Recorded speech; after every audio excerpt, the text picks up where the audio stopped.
Welcome to a bit of a delayed 16th episode of Let's Talk About Electric Vehicles.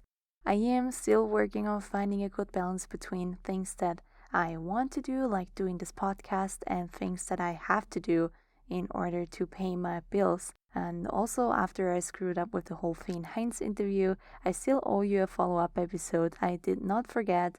It is in progress. If you're new here, my name is Teresa. I'm an economist and I am just generally interested in all sorts of challenges and benefits that come along with an electrified transportation system.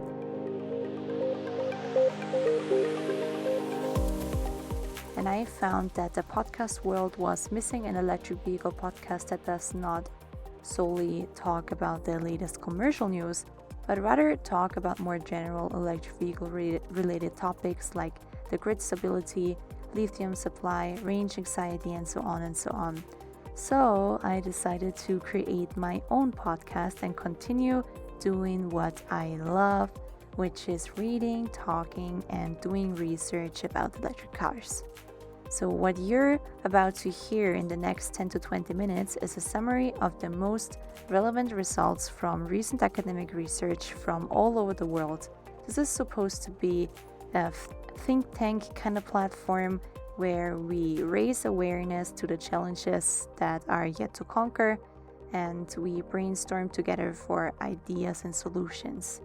Your participation in the conversation is as important as my little monologue here, so therefore I am always more than happy to hear what you think, either on the forum on electricvehiclepodcast.com or via email or on Twitter or on Facebook. And most importantly, if I ever screw up, then please let me know, give me a hint. I'm a European, I love brutal feedback and progressive criticism. Emphasis on progressive, guys. Okay, so enough rambling. We have a mission for today. We want to find out about the effect of monetary incentives on EV sales or EV adoption.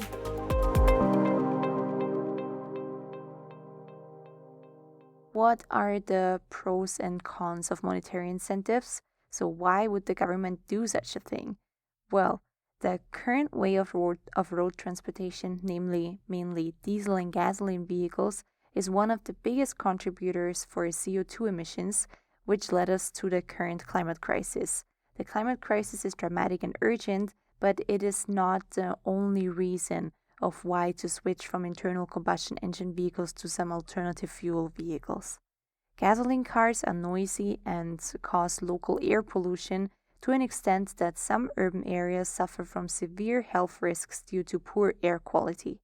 And also, a transportation system that is based on oil is the reason why many countries rely on oil imports, which makes them dependent and weak from a power strategical perspective. These are all reasons for why the government might want to implement fiscal incentives in order to boost electric transportation systems. On the downside, subsidies and tax reductions are costly and the government may lose some valuable tax revenue. Therefore, it is not uncommon that incentives are being reduced after a certain threshold of electric vehicle sales was met. We have seen this in Norway and in the Netherlands, for example. Also, unfortunately, manufacturers, of course, adjust their retail price according to the subsidy of the respective country. So, for example, the Volkswagen e-up was more expensive in the UK than it was in other countries, but minus the subsidy of the UK, it was again around the same price than in the Netherlands, in France, in Germany, or in Italy. Last week, I introduced you to a US-American study about that topic. We learned that the effect of incentivizing policies is rather small, but it was observable that the electric vehicle sales strongly reacted to changes in gasoline prices. So the effect of the incentive was small, but the effect of changing gas prices was quite large. Also, incentives that get paid right away, right at the time of the purchase, are more effective than any future tax reductions or subsidies, because consumers tend to depreciate future benefits. Today, I would like to further elaborate on the effect of monetary incentives, by having a look at Europe. The main study that I refer to today is by Lévay, Drossinos, and Thiel from 2017. You will find the references in the show notes. Similar to the US study from last week, the authors investigated the effect of monetary incentives on electric car sales by having a closer look at 8 European countries: Norway, the Netherlands, the United Kingdom, France, Germany, Italy, Hungary, and Poland. Let's give you a little bit of context. The respective incentives look different for each of these countries. Some have full or partial tax exemptions, and some have direct subsidies. Be aware that monetary incentives for electric cars are only one part of a wider and more complex set of policies and goals. And each country has their own motivation and goals, such as, for example, fighting against climate change, air quality concerns, energy independence, or industrial competitiveness. So we have to understand that each incentive strategy has a wider context than just boosting electric vehicle sales. The countries may follow different types of targets, but all countries have one thing in common. They want to reduce greenhouse gas emissions. Some countries have higher targets than others, but all countries participate in the emission trading scheme and all have at least some greenhouse gas reduction target. So, keeping in mind that each country has its own motivations, I give you a rough overview of their electric vehicle incentives in the year of the data source, namely 2014. Norway, the Netherlands, Germany, Italy, and Hungary have tax penalties on internal combustion engine vehicles, and the incentive for EVs is that they are either fully or partially exempt from these taxes. Therefore, the higher the tax penalty on gasoline and diesel cars, the higher the EV cost benefit and therefore the higher the EV incentive. The incentive scheme looks different in the UK and France, where the taxes are the same, but electric vehicle owners get a subsidy upon their purchase, and Poland has no incentives. The fiscal incentives are the most generous in Norway. This is not very surprising. Actually, I am planning a whole episode about electric vehicles in Norway because I myself want to learn more about it. So in Norway, there are quite heavy taxes on internal combustion engines based on their curb weight, their engine power, and their emissions. And additionally to this tax penalty, there is a 25% value-added tax. Battery electric vehicles are fully exempt from these taxes, even from this 25% sales tax. That means that the monetary benefits from buying an electric vehicle due to tax exemptions can reach more than half of the EV's net price. So a little side note, plug-in hybrids are not exempt from the taxes, but they do have a lower tax rate because the tax is lower for vehicles with lower emissions. Norway is the only country in this assessment where battery electric vehicles are exempt from the value-added tax. In the Netherlands, there are also tax penalties for emission-intense vehicles, but consumers pay the regular sales tax on electric vehicles just like on internal combustion engine vehicles. Therefore, the average savings from tax exemptions is approximately 24.5% of the net electric vehicle price. The Netherlands are known for heavy investments in the Formula E, so for the car racing fans upon my listeners, I plan on doing an episode related to Formula E at some point too. In France and the United Kingdom, there are direct subsidies on electric vehicle purchases, and in Germany, Hungary, Italy, and Poland, there are no significant electric vehicle incentives. In Germany, electric vehicles are exempt from the annual circulation tax, but that amount is really not that high. And the same counts for Hungary, where electric vehicles are exempt from the registration tax. That does not really make a huge difference. I doubt that people are going to be like, oh, there's no registration tax, let's go for an electric car then. But at least it's something. Poland, again, has no incentives whatsoever. Coming to the actual study, what did the authors do? How did they do it?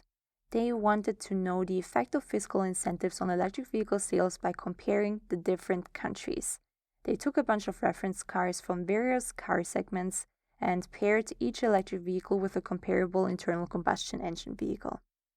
The vehicle pairs were as similar as possible according to weight and power, and also the sales of the chosen reference cars represent about 2/3 of the European electric vehicle markets in 2014, which is again the year of the data source. This pairwise comparison between one specific internal combustion engine vehicle and one specific battery electric vehicle was used for the cost analysis and for the sales analysis. The authors always referred to the relative difference between the EV and its pair when they talked about the sales numbers and the cost numbers. So they did not look at the absolute numbers of sales or cost, but they only looked at how much lower, for example, the Nissan Leaf sales were in comparison to its pair. That was helpful in order to exclude general car market differences across countries. And they calculated a number for the total amount of fiscal incentives, including both tax exemptions and subsidies. They made a total cost of ownership analysis in order to keep an eye on the effect of fiscal incentives on the actual EV cost. They find that all electric cars are more expensive than their internal combustion engine vehicle pair. Only in Norway, some electric cars were cheaper, but only after accounting for the incentive. The battery price, which is still the main contributor to the high price of electric vehicles, has not yet fallen enough to make the electric car cost competitive, at least according to this analysis. But the authors also find that bigger cars have a higher chance of outperforming their internal combustion engine competitor than smaller cars. So for example, the vehicle for the smallest car segment, the A segment, the Volkswagen e-up, has a price that is 165% higher than of its internal combustion engine vehicle pair. But for the B segment, so the next bigger car segment, they chose the Renault Zoe, which is 45% higher in price than its pair. So the price difference decreases the bigger the car segment, all the way up to the Tesla Model S, which is then only 16% higher in price than its pair. A possible explanation for that is that the high battery price is a larger burden or a larger cost penalty for smaller cars than it is for bigger cars. Speaking of cost, the total cost analysis was also important to make the effects more comparable between countries, because the fuel and the electricity prices vary a lot.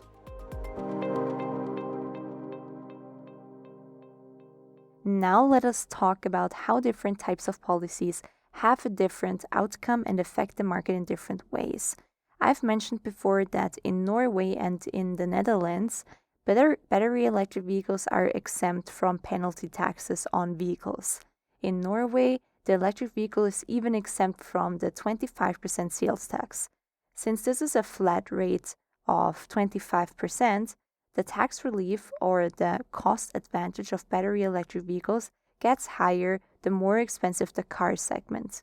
Therefore, with a policy like that, the government support for bigger battery electric vehicles is higher than the government support for small battery electric vehicles. France and the United Kingdom pay a subsidy of between 20 to 27% of the purchasing price of the electric car, which sounds like a proportionate subsidy at first. If not, the threshold for the maximum payment in Great Britain was so low that it is basically a lump sum payment. As a result, with this kind of policy, small electric vehicles are more supported than large electric vehicles. So, as you can see, different incentive systems favor different car segments. Lump sum subsidized, like in France and the UK, So they're not really a lump sum, they are proportionate, but the small maximum amount makes them kind of a lump sum subsidy.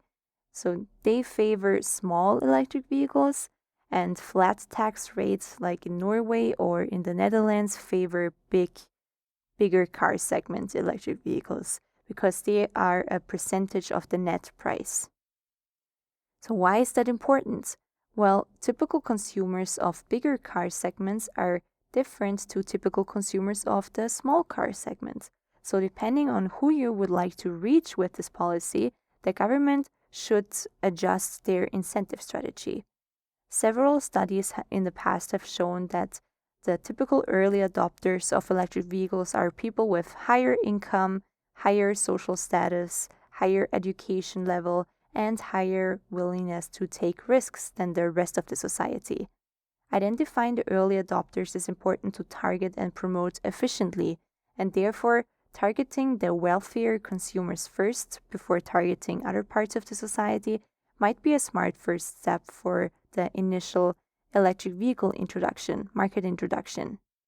Before we head over to the results of the study, I want to explain a little economics, which I think is important at this point in order to understand the results and in order to be able to draw conclusions from the results of the study. So we are talking a little bit about the elasticity of demand. Whether a fiscal incentive works or not depends on the elasticity of demand. That is an economic term, and it describes how sensitive the demand is to price changes. So if the demand is very elastic, that means that an increase in price immediately causes consumers to not buy this good anymore, or this product anymore. And inelastic demand means that consumers still keep on buying the product even if the price rises. If the demand for electric cars is very elastic, then the fiscal incentives has a higher chance of having a significant effect. Some studies on the demand for electric vehicles have shown that the elasticity is lower for bigger car segments and is higher for smaller car segments. Hence, the demand for electric vehicles in the small car segment is more sensitive or more responsive to price changes. So why is that? Well, it could be that the typical consumers of bigger cars just generally have more income and therefore don't care too much about price changes. But it could also be that there's just a larger variety of substitutes in the small car segment, and it is easier for the consumers to switch to an alternative if the price of the current product rises. Anyways, given the fact that the elasticity of demand is different for different car segments, it makes sense to create different incentives for different car segments in order to reach a maximum effect. And this is what I really like about the current study, that they look at the different car segments separately. So therefore, we can learn a lot about how European incentives impact small electric vehicle sales differently than big electric vehicle sales. If you compare the country's incentives and electric vehicle sales, at first glance, there seems to be no clear correlation between the sales numbers and the average electric vehicle incentives. It looks kind of random. But if we differentiate between the different types of incentive schemes and then look at the sales of the different car segments separately, then it seems that the higher the incentives, the higher the car sales. So first of all, according to the total costs of ownership calculations, the results suggest that small electric vehicles are relatively more expensive than big electric vehicles. We talked about this before. A possible reason could be that the too high battery price is a bigger cost penalty for small cars than it is for big cars. The next finding confirms the assumption about flat rate tax exemptions favoring big cars and lump sum subsidies favoring small cars. We learned a lot today, but let me remind you that this study solely focused on the effect of monetary incentives on the vehicle cost. There are plenty of non-fiscal incentives like access to certain lanes, free parking or special parking spots, toll-free highways, free electricity on charging stations, and so on and so on. And we have not learned anything about the effect of these sorts of incentives in this study. Also, we don't know about the effect or about the impact of social norms, of range anxiety, or simply of the lack of information. By the way, economists refer to this sometimes as bounded rationality, meaning that individuals can only be rational according to their current information. So if they don't know about the benefits of electric cars, they will not choose it even if it was the better option. To sum up this episode in a few words, with different types of incentives, you target different population segments. And knowing in which segment the early adopters of electric vehicles most probably lie, you can target them first. Monetary incentives are a key aspect in order to introduce electric vehicles to the market, but to guarantee a broader and more sustainable demand, the price of electric vehicles has to drop, hence the battery cost has to drop.